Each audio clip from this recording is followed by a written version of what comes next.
He pitched her idea like it was his, and she was right there.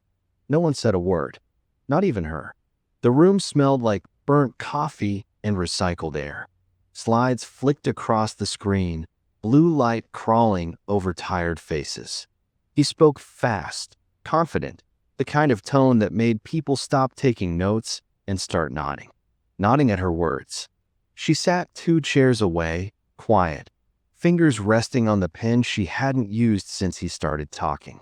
Every line came out rehearsed, not because he'd practiced, but because she had. She could almost hear herself speaking through him. Same rhythm, same pauses, only hollow. Weeks of drafts, late emails, the half-empty mug still on her desk when he said, "We should do this together." Someone coughed. Someone else checked their phone. The manager smiled. He kept talking. Her name never came up. Not once. And when the final slide appeared, her chart, the one she built line by line, he said, "That's how we'll take this company forward." For a second, it felt like noise just stopped. The projector hummed. The clock ticked. She looked at the screen, then at him. He didn't look back. She didn't interrupt. She didn't roll her eyes. She just watched him sell her work like it was born in his head. There was a strange stillness inside her. Not anger, not even disbelief. More like recognition. Like watching a rerun she'd already seen too many times. After the meeting, chairs scraped back. He slapped her shoulder lightly. "Teamwork, right?" She smiled. A small, mechanical smile that made him comfortable enough to walk away. Then she opened her laptop, found the draft from 3 weeks ago, and sent it to herself. Subject line, "Tuesday meeting notes." Her reflection in the dark screen looked calm, but her fingers shook a little on the keyboard. Outside the glass wall, the office moved on. Phones rang, printers buzzed, a delivery cart rolled past. She saved another file, and another. By the time he came back from lunch, the folder on her desktop had a new name. Just one word: proof. The office was never quiet, but at night it felt like it was pretending to be. The hum of lights, the click of her mouse, the copy machine spitting out someone else's forgotten project. All of it layered like white noise around her.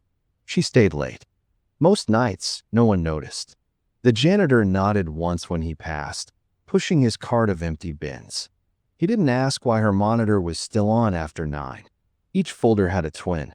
One on the company drive, one in her private archive. Emails forwarded, drafts timestamped, every correction stored. She wasn't collecting revenge. She was collecting time. Every file, every email, a second she refused to waste again. He had stopped saying thank you weeks ago. Instead, he dropped by her desk with lines like, "Can you polish this?" Or, "We'll make it sound cleaner." That word carried the same weight as a lie said too often. Sometimes she caught his reflection in the glass wall, him smiling while typing her words in another window. Other times, she heard him laugh across the room when people praised his clarity. Her expression never changed. She'd mastered that part. But when he wasn't around, she'd scroll back through the old threads. She highlighted her sentences, the ones he later claimed, and printed them on paper. Yellow marks everywhere, like quiet flags in a field no one else saw. At home, the files sat in a neat pile under her desk lamp. She didn't reread them, just checked the dates, made sure everything lined up. There was comfort in order, in truth saved quietly, waiting. He thought she was over it. That was his favorite illusion, that people stop caring once they stop talking. Friday afternoon, he joked about people who hold grudges. She smiled. "You'd know."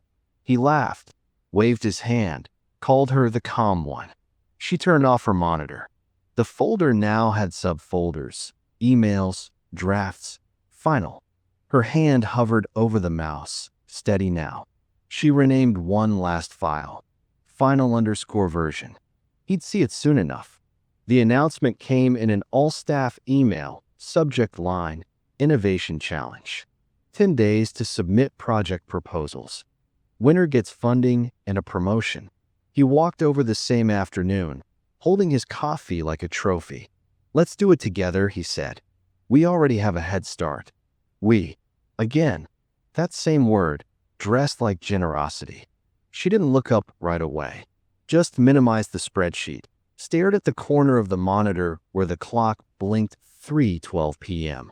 "Sure," she said finally. Together. He smiled like a man who'd already won. For the next few days, he hovered around her desk, checking in, brainstorming, aligning ideas. Every buzzword in the book. She nodded, took notes, forwarded the drafts again. This time with quiet details tucked inside each file. Dates, small traces, proof that couldn't be erased. By midweek, he stopped pretending it was teamwork. He took the latest version home to finalize it himself. She let him. Friday, she handed him a flash drive. "Just in case the network crashes," she said. He laughed. Smart move. He plugged it in right there, double-clicked the file, and hit send. The blue progress bar filled up like a fuse burning slow. For a moment, he looked proud. The kind of pride that only comes from borrowed work. She watched the reflection of the monitor in the glass wall, both of them frozen in blue light. His name on the screen, her work underneath. No sound, except the faint hiss of the air conditioner. The hum felt heavier now, like the room itself knew. When he left, she sat still, opened her own inbox, sent one last email, a quiet note to HR confirming their joint submission. Attached, the same file, same title, but her original timestamps. She leaned back, closed her eyes. For the first time in weeks, her shoulders dropped. He thought he'd just won something.